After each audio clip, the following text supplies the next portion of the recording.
할렐루야. 우리 선하고 아름다우신 하나님의 자비와 은혜와 평강이 우리 그라치 반석교회 온 교우들의 삶과 가정 위에 가득 임하기를 간절히 원합니다. 사랑하는 교회 여러분, 지난 한 주간 주님 안에서 평안히 잘 지내셨습니까? 이쪽은 잘 지내신 것 같아요. 이쪽은 조금 미약한 것 같아요. 네, 사랑하는 교회 여러분, 주님 안에서 한 주간 평안히 잘 지내셨습니까? 네, 감사합니다. 우리는 지난 주일부터 해서 이제 수요일까지 우리 교회에 여름 성경학교가 있었습니다. 우리 별빛 드림 친구들과 선생님들의 이제 티셔츠에, 하얀 티셔츠에 어떤 글씨가 딱 써 있었냐면요. 뭐가 써 있었죠? 그렇죠. Grace라는 글씨가 써 있었습니다. 이 성경학교 기간 동안에 주님의 은혜를 마음에 새기고 그 은혜를 믿음으로 받아들이며 믿음의 사람으로 굳게 서는 아름다운 시간을 우리가 함께 가졌습니다. 우리 성경학교를 위해서 기도해 주시고 섬겨주신 모든 교우들께 감사드립니다. 이번 여름 성경학교에 열심을 다한 우리 아이들이 참 기특하고 대견했지만 저에게 더욱더 큰 도전과 감동이 된 모습은 따로 있었어요. 그것은 바로 교사로 헌신하신 우리 교우들, 특별히 우리 여성 교우들이었습니다. 참 아이들을 매일 아침마다 준비시키고 또 교회까지 나오는 일들이 참 쉽지 않음에도 불구하고 우리 선생님들이 애들을 데리고 와서 직접 아이들을 가르치고 또한 섬기고 여러 가지 활동들을 준비하는 그런 모습들, 그리고 마지막 날 심지어 수영장까지 데리고 갔어요. 네, 수영장까지 다들 데리고 가서 안전하게 또 모든 시간들을 감당했던 그런 모습들이 너무나도 감동이고 도전으로 다가왔습니다. 그 모습들을 보면서 이 말을 안 할 수가 없더라고요. 폼 미쳤다. 그렇죠? 네. 우리 감사의 마음으로 선생님들께 우리 감사의 박수 한번 보냈으면 좋겠습니다. 오늘 감사합니다. 네.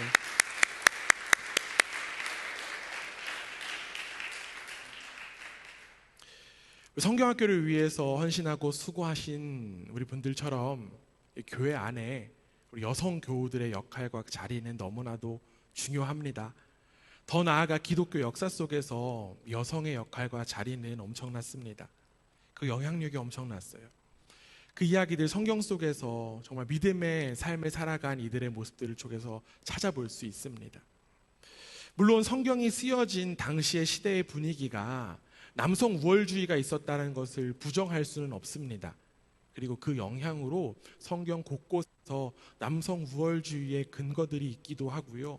수많은 신학자들과 교부들 그리고 현재에 이르기까지 성경을 남성 중심으로 해석하기도 합니다.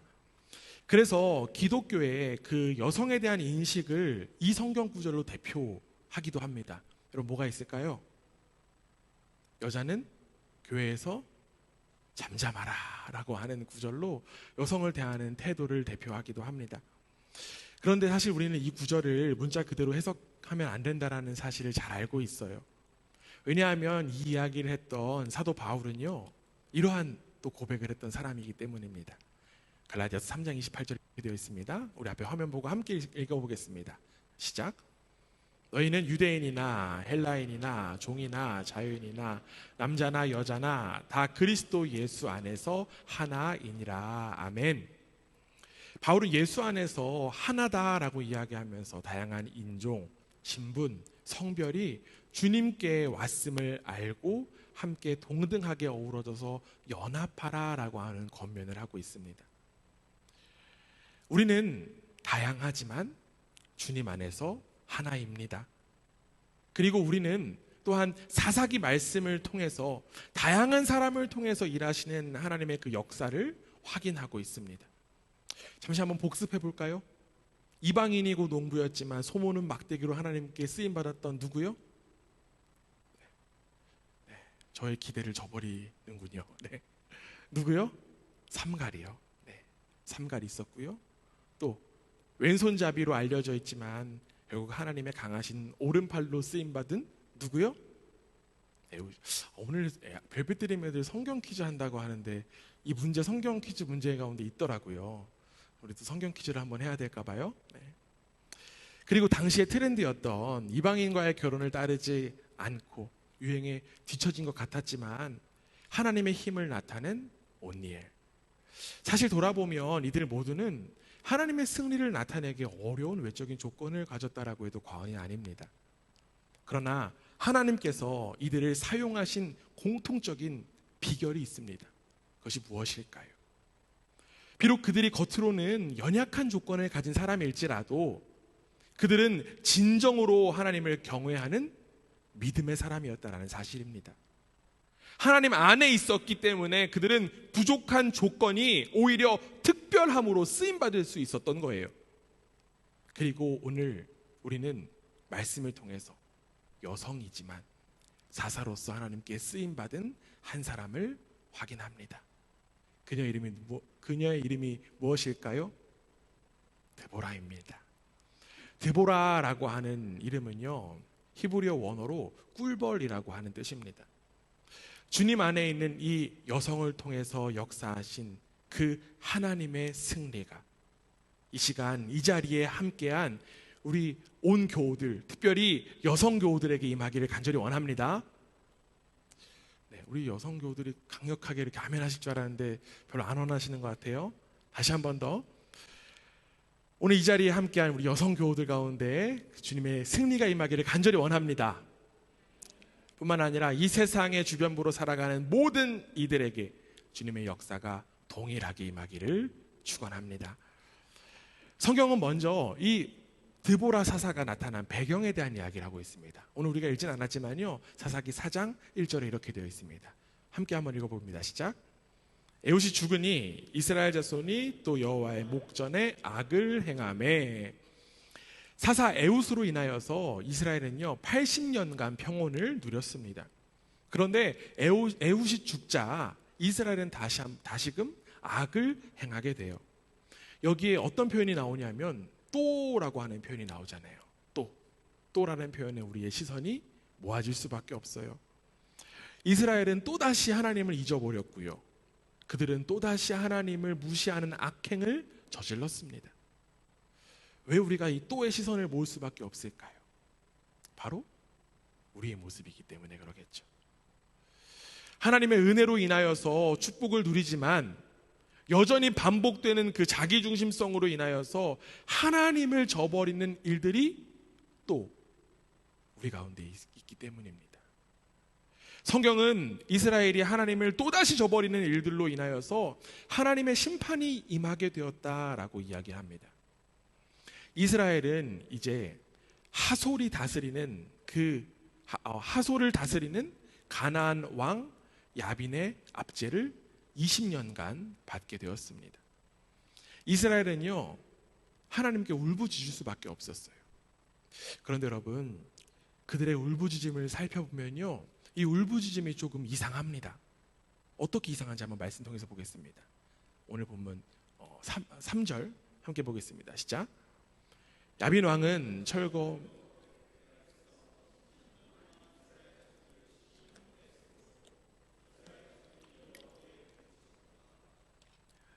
가나안 왕 야빈이 철병거 몇 대 가지고 있다고 나와 있죠? 900대 가지고 있다라고 합니다. 이 900대를 가지고 이스라엘을 심하게 학대했기 때문에 이스라엘이 지금 하나님께 울부짖는 것처럼 보여요.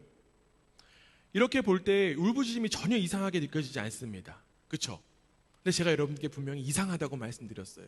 왜 이상하냐면요, 이 표현을 지금 히브리어 원어로 볼 때 어순이 달라요. 어떤 어순이냐면 제가 좀 이야기 드리겠습니다.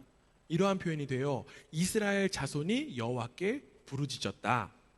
왜냐하면 그에게 철병거 900대가 있었기 때문이다. 이 원어의 어순에 따르면요, 부르짖음 단순히 압제 때문이 아니라고 하는 거예요. 이스라엘의 부르짖음이 뭐 때문일까요? 철병거 900대 때문이라는 거예요. 이들은 때문에 하나님께 부르짖었습니다. 그들은 자신이 겪은 이 압제의 원인이 그들의 불순종이 아니라 우리가 철병거를 가지고 있지 못하기 때문에 압제를 당하는 거야 라고 생각했던 거예요. 그들은 단순한 그 힘의 원리로 이 세상을 바라보고 판단했습니다. 여러분, 얼마나 안타까운 일입니까? 이스라엘은 엄청난 군사력으로 지금까지 살아왔던 이들이 아닙니다. 우리가 잘 알고 있듯이 사사기 말씀을 통해서 보면요, 멀리 가지 않아도 우리가 조금 전에 이야기했던 그 삼갈, 뭐로 싸웠습니까? 소모는 막대기로 싸웠어요. 소모는 막대기로 철 검을 갖고 있는 블레셋 600명을 무찔렀다라고 성경은 이야기하고 있습니다. 그런데 이스라엘은 그 사실을 까마득히 잊어버린 거예요. 자신들을 지키고 인도하는 힘의 근원인 하나님을 잊어버렸고요. 세상의 가치인 외부적인 힘만을 의지했던 사람이라고 하는 것입니다. 힘이 약해서 고통을 당한다라고 여기는 이들에게는 반대도 동일하게 여깁니다. 반대가 무엇일까요? 힘이 세면 약한 사람들을 괴롭히는 것 당연한 거야 라고 여길 수 있다라고 하는 거예요. 그 생각을 대표하는 그 표현이요, 오늘 성경에 나옵니다. 우리가 지금 읽은 4장 다음 장 5장에요, 특별히 가나안 땅에 그 시스라 장군의 어머니가 한 이야기를 통해서 그들의 풍조, 그들의 시대상이 어떠했는지를 확인할 수 있습니다. 사사기 5장 30절에 이렇게 되어 있어요. 함께 한번 읽어보겠습니다. 시작. 그들이 어찌 노량물을 얻지 못하였으랴, 그것을 나누지 못하였으랴, 사람마다 한두 처녀를 얻으리로다. 시스라는 채색 옷을 노략하였으니 그것은 수놓은 채색 옷이로다. 곧 양쪽에 수놓은 채색 옷이리니 노략한 자의 목에 꾸미리로다 하였으리라. 이 시스라의 어머니는요, 아들을 기다리고 있어요. 전쟁에 나간 그 아들 시스라를 기다리고 있습니다. 그런데 아들이 왜 안 오냐면 전쟁에서 이겼을 때 그 전리품들을 가져오느라, 특별히 여성들을 갈취하느라 늦는다라는 이야기를 하고 있습니다. 지금 여기 시스라의 어머니가 표현하는 것 가운데 한두 처녀라고 하는 표현이 있어요.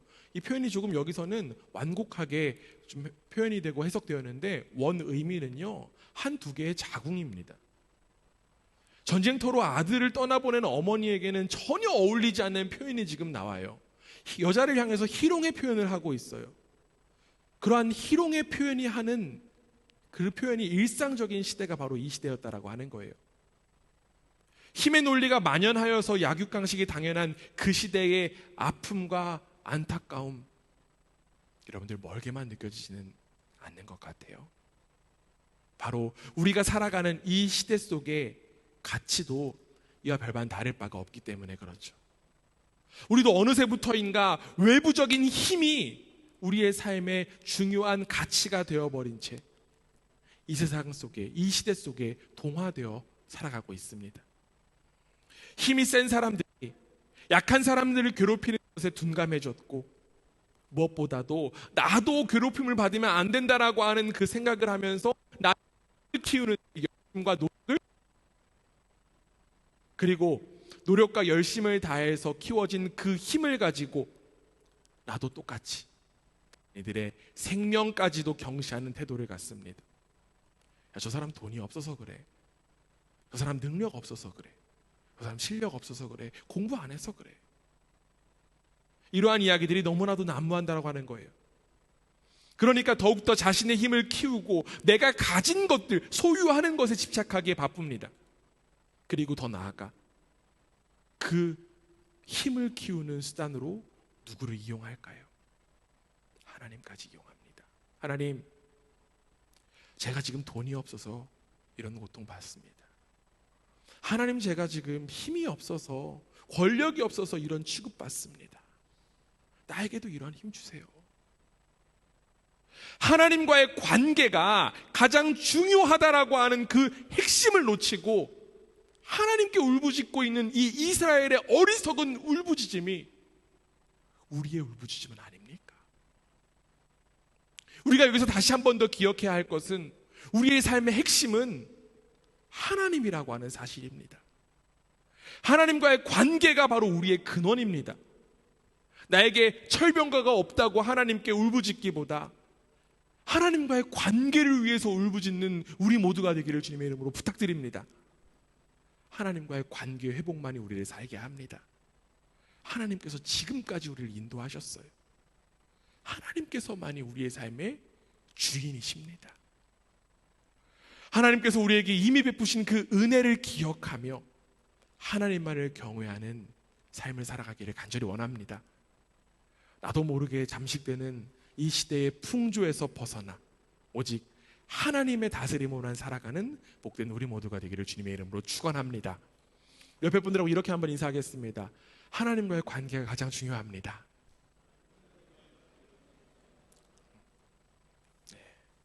하나님과의 관계가 가장 중요한 줄 믿습니다. 이스라엘은 하나님을 잊었어요.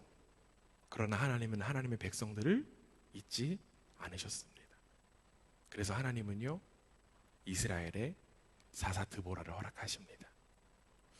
하나님께서는 드보라에게 바락을 불러다가 사람을 모아서 가나안 왕 야빈의 군대 장관 시스라를 치라라고 명령하셨습니다.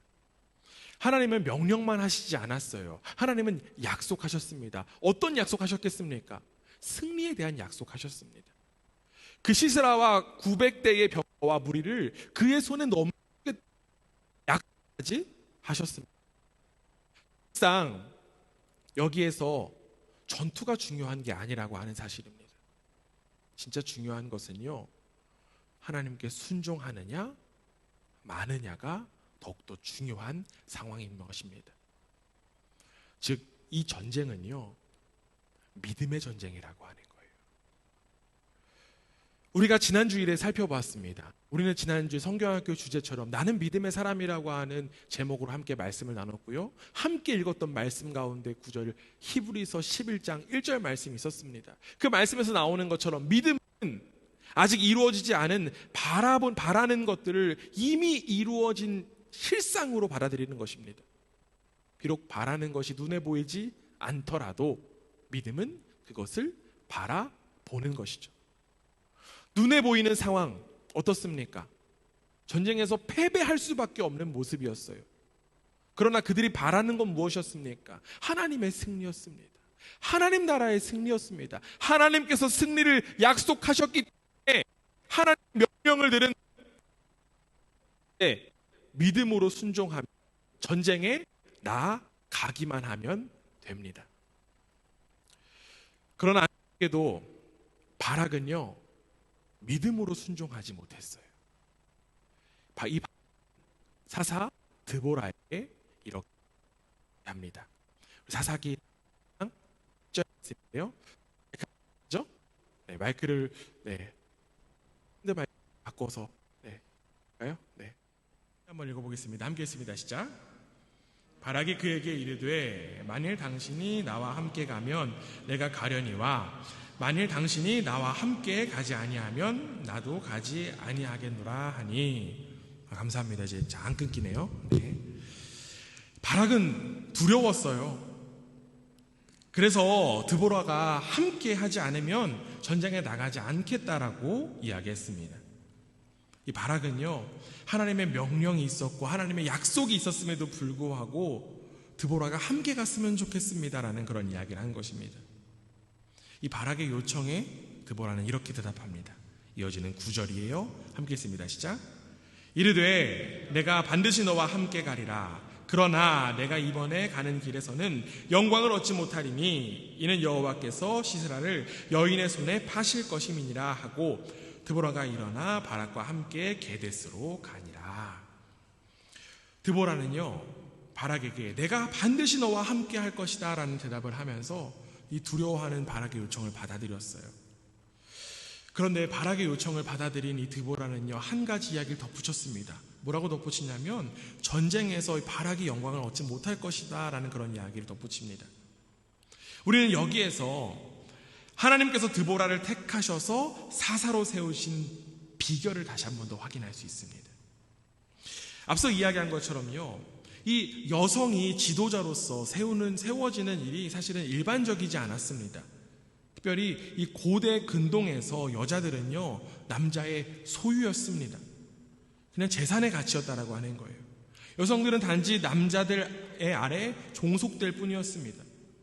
아무리 그 사회에서 인정받고 존경받는 사람이라고 해도 한 여성이 군대를 이끌고 전쟁터로 나아가는 것, 사실 상대방에게 비웃음만을 유발할 뿐이었어요.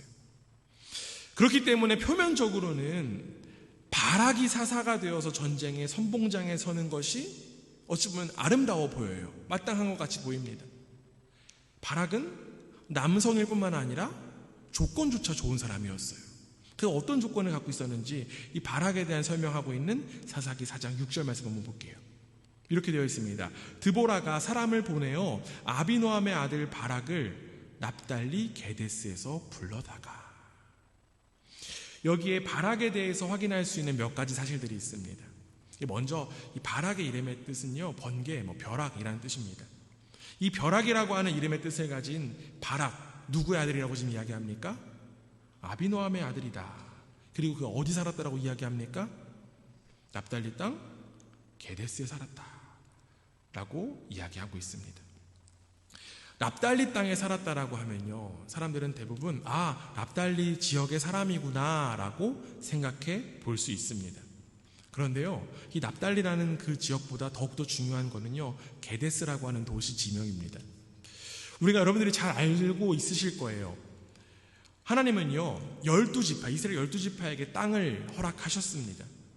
그런데 한 지파에는 땅을 허락하시지 않습니다. 누굴까요? 레위 지파예요. 레위 지파에는 땅을 허락하시지 않았습니다. 그들에게는 48개의 도시들을 나눠주셨어요. 그 도시들이 12지파에 흩어져 있는 도시들입니다. 어떤 지파가 있는 그 지역에 이 레위 지파가 사는 도시가 따로 있다라고 하는 거예요.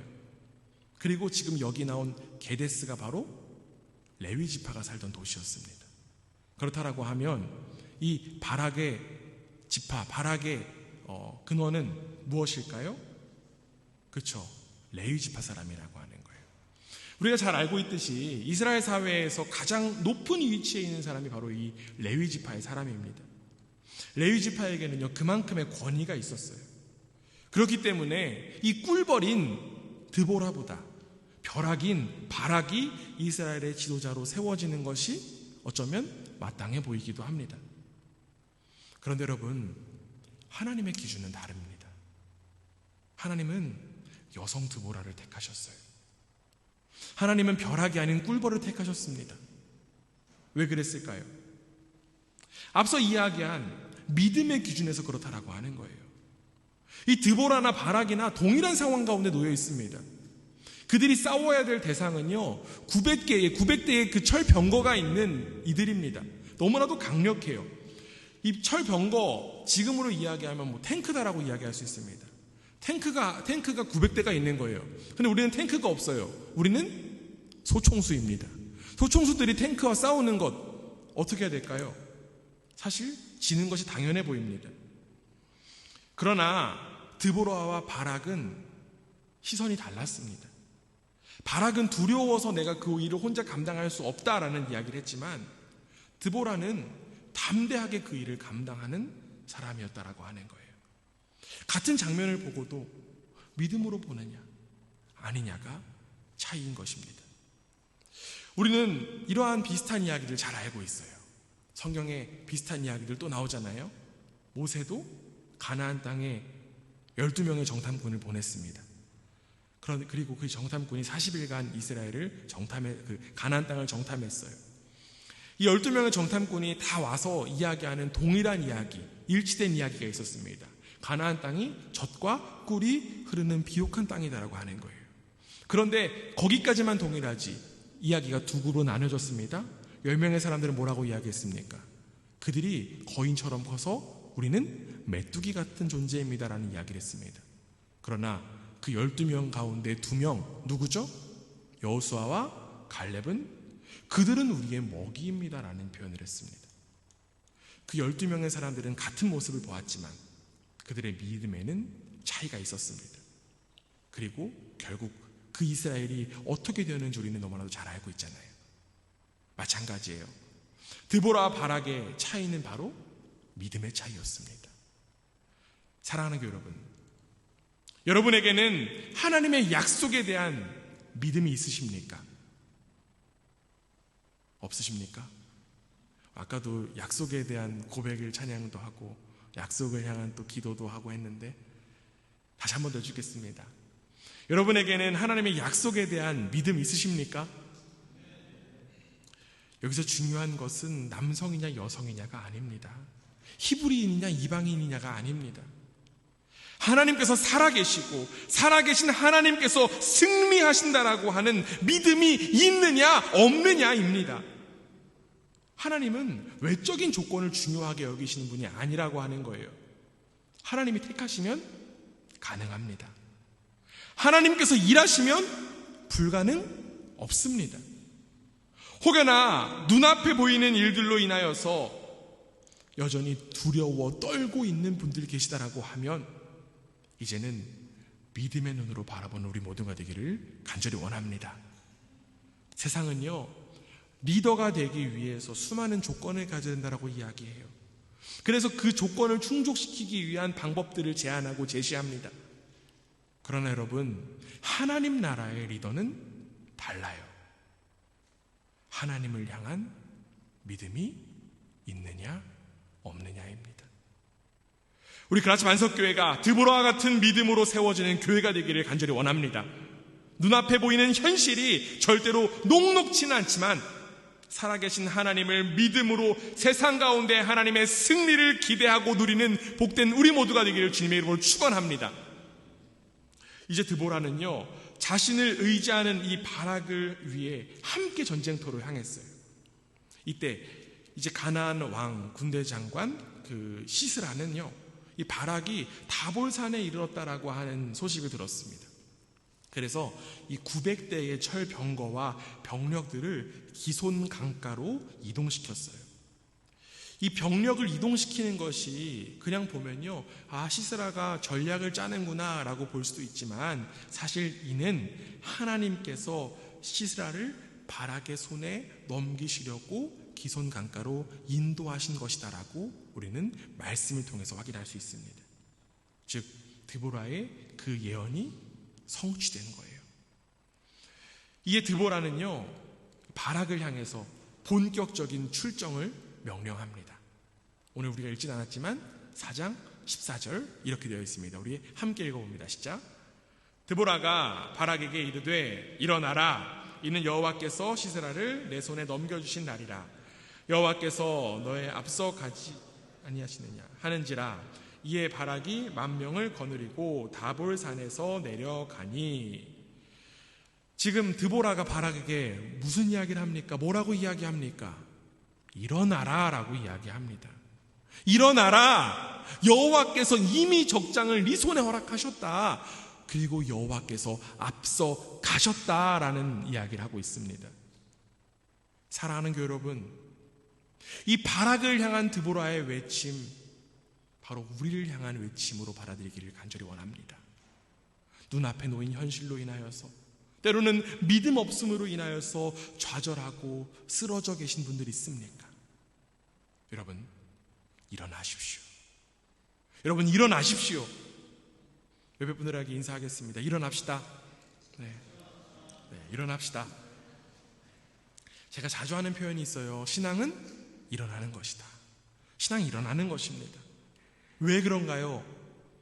우리의 삶의 주인이신 하나님께서 우리를 일으키시고 우리보다 앞서 가시기 때문입니다.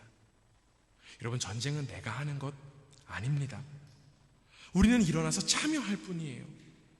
전쟁은요, 이미 하나님께서 승리하셨습니다. 그리고 하나님께서는 그 승리를 위해서 지금도 일하고 계십니다. 우리는 이제 일어나기만 하면 돼요. 이제 믿음으로 순종하며 산에서 내려가기만 하면 됩니다. 이제 이 전쟁은 당연하게 이스라엘의 승리로 끝나게 되었습니다. 왜 그럴까요? 승리의 근원, 바로 하나님께서 싸우셨기 때문에 그렇죠. 시스라와 그의 병거와 군대를 혼란에 빠뜨리신 것, 바로 하나님이시기 때문입니다.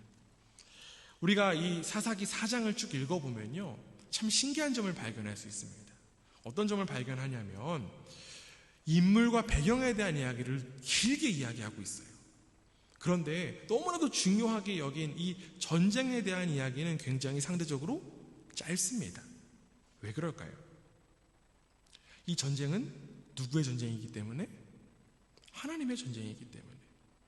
하나님의 전쟁이다라고 하는 사실 외에 전쟁의 내용, 과정 중요하지 않기 때문에 그렇습니다. 하나님께서 이미 이기신 싸움이라고 하는 거예요. 그 문장 하나로 끝입니다. 우리가 지금 보진 않았지만 4장 이어서 5장에도 드보라와 바락의 노래가 나오는데요. 이 5장에 보면요, 이 전쟁이 땅의 전쟁이 아니라 하나님의 역사임을 이야기하고 있습니다. 한번 확인해 볼게요. 사사기 5장 20절 21절 말씀인데요, 사사기 5장 20절 21절 말씀 우리 함께 읽어봅니다. 시작. 별들이 하늘에서부터 싸우되 그들이 다니는 길에서 시스라와 싸웠도다. 기손강은 그 무리를 표류시켰으니 이 기손강은 옛 강이라. 내 영혼아 내가 힘 있는 자를 밟았도다. 전쟁의 승리는요, 군사적인 역량 때문이 아니었습니다. 군사적으로 세냐 안 세냐가 중요한 게 아니었다라고 하는 거예요. 왜냐하면 하나님의 일이기 때문에 그렇죠. 하나님은 하나님의 대리자들을 통하여서 완벽한 승리를 이루셨습니다. 사랑하는 여러분, 이처럼 하나님 나라의 백성, 그 삶의 주도권은 하나님께만 있습니다. 하나님이 승리하시면요, 누가 승리할까요? 우리가 승리합니다. 하나님이 승리하셨으니까 우리가 승리합니다. 여기서 반대로 우리가 승리하면 하나님께서 승리하는 것 아닙니다. 순서 잘 기억하셔야 됩니다. 앞서 가신 하나님께서 승리하셨기 때문에 하나님께 속한 우리가 승리하는 거예요. 항상 하나님이 먼저입니다. 어렵고 힘든 이 전쟁과 같은 삶이 나의 전쟁으로 여기기보다 하나님께서 먼저 싸우시고 먼저 이기신 전쟁이고 먼저 승리하신 전쟁이라고 하는 사실을 믿음으로 받아들이는 우리 모두가 되기를 간절히 원합니다. 하나님 안에 거한 하나님의 소유인 백성에게 하나님의 승리만 있을 뿐입니다.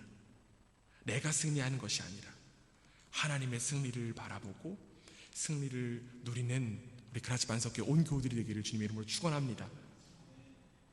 바락은요, 이 전쟁을 하나님께서 하신 것임을 직접적으로 경험했어요. 아, 하나님이 이기셨구나, 하나님이 싸우신 거구나. 그런데 여러분, 이 바락은요, 그것을 직접적으로 경험했지만 안타깝게도 여전히 다른 것에 집착해요.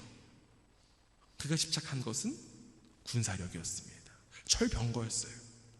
마치 앞서서 이스라엘 백성들이 하나님께 울부짖을 때 철병거 때문에 울부짖었던 것처럼 바락도 마찬가지로 철병거에만 집착합니다. 그래서 이 적장 시스라가 병거를 버렸지만 바락은 끝까지 병거만을 추적합니다. 그 결과 어떻습니까? 시스라를 죽이는 영광을 바락이 얻지 못합니다. 오히려 시스라를 죽이는 영광은요, 한 여인인 야엘이라고 하는 사람이 누리게 됩니다. 이 전투에서 진 시스라가요, 열심히 도망갔습니다. 그래서 야엘이라고 하는 사람의 장막이 이르게 되었어요. 이 시스라는요, 야빈 왕과 이제 그녀의 남편인 헤벨이 동맹 관계라는 사실을 알고 있었습니다. 그래서 이 야엘의 집이 나의 피난처구나라고 생각하면서 그곳에 갔어요.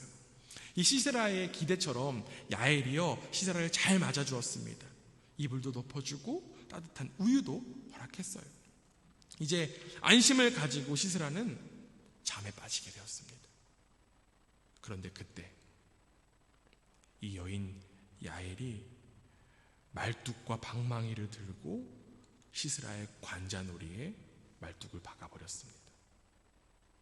드보라가 전쟁이 나기 전에 바락에게 했던 말, 여호와께서 시스라를 여인의 손에 파실 것이다 라고 했던 그 말이 지금 야엘에게 성취된 것입니다. 그 당시에 이스라엘을 벌벌 떨게 했던 그 위대한 장군이요, 이 한 여인의 손에 죽어간 것입니다. 야엘의 모습, 그 관자놀이에 박는 모습이 잔혹하다라고 여길 수도 있지만 그녀는요, 남편에게 종속된 것이 아니라 자신의 신념, 자신의 가치로 시스라를 죽였습니다. 사실 이 야엘은요, 성경에 기록될 수도 없고 스쳐 지나갈 수도 있는 인생이었습니다. 그러나 이 야엘의 인생, 하나님께 쓰임 받았어요. 성경은 그녀를 이렇게 표현합니다. 사사기 5장 24절에 이렇게 되어 있어요. 겐 사람 헤벨의 아내 야엘은 다른 여인들보다 복을 받을 것이니 장막에 있는 여인들보다 더욱 복을 받을 것이로다. 사랑하는 여러분, 하나님의 구원은 인간이 기대하지 않는 방식으로 임합니다. 모든 사람들은 강력한 힘을 원해요. 강력한 힘으로 구원하실 거예요. 그런데 여러분, 하나님의 강함은요, 오히려 약한 곳에서 시작됩니다. 드보라라고 하는 이 여인을 통해서 이스라엘의 구원이 임했고요, 이 야엘이라고 하는 여인을 통해서 이스라엘의 온전한 승리가 임했습니다. 하나님은 이 세상의 주변부를 통해서 승리하신 것입니다. 여러분, 제가 좋아하는 이러한 문장이 있습니다. 변화와 창조는 중심부가 아니라 변방에서 이루어진다. 신영복 선생님이 한 이야기인데요, 저는 이 문장을 이렇게 바꾸고 싶습니다. 하나님의 역사는 중심부가 아니라 주변부에서 이루어진다. 하나님의 강하심은 그 약한 자리, 약한 주변부를 통해서 드러나게 됩니다. 이는 지금도 여전히 주변부를 살아가고 있는 이들에게, 저와 여러분에게 희망이 될 줄 믿습니다. 이 땅의 여성으로, 이 땅의 외국인으로, 이 땅의 연약한 사람으로 살아가는 우리가 바로 하나님의 승리의 도구라는 사실입니다. 여러분이 처한 주변부의 현실 한탄하면서 나는 빨리 중심부로 가야 돼 라고 하는 바람을 갖기보다 하나님의 도구로 귀한 쓰임받기를 기대하고 소망하는 복된 그라츠 반석교회 되기를 주님의 이름으로 축원합니다. 우리에게 생명을 허락하신 예수님의 구원, 그 구원의 사역이 중심부인 예루살렘이 아니라 주변부인 갈릴리였음을 기억하며 변방인 우리를 통해 하나님의 구원이 이 땅 가운데 나타나기를 주님의 이름으로 축원합니다.